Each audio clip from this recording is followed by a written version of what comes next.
saws buzzing, tape measures zipping, and hammers banging.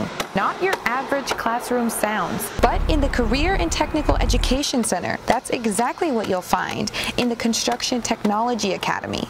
In the school, we do have an outdoor lab. It is a house lab. It is safely put together where students can harness up, they can climb around the structure. Students are bussed in from high schools across the district to learn a trade. Shawn Jensen is a department chair at CTA, teaching students skills like ventilation, plumbing, electrical work, and construction. But here at the Academy, we're trying to teach students the opportunity to enter the workforce.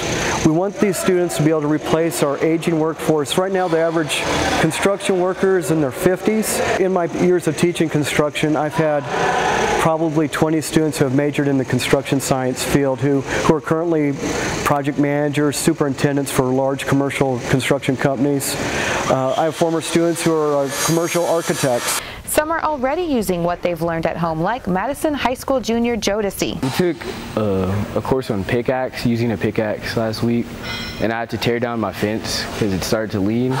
So it was really useful because I knew how to swing it properly and break up the concrete. He also plans to make a living out of what he's learned. I'm probably going to flip houses when I get older. My favorite part, the demo work. Got to tear stuff down. Then probably rebuild from the walls out. And it's not only for the boys. Take it from Johnson High School freshman Haley. I think it's important so you could prove that like girls can do it too and not just guys, because I kind of felt intimidated when I got here because I was the only girl, and then now I feel like I'm the boss.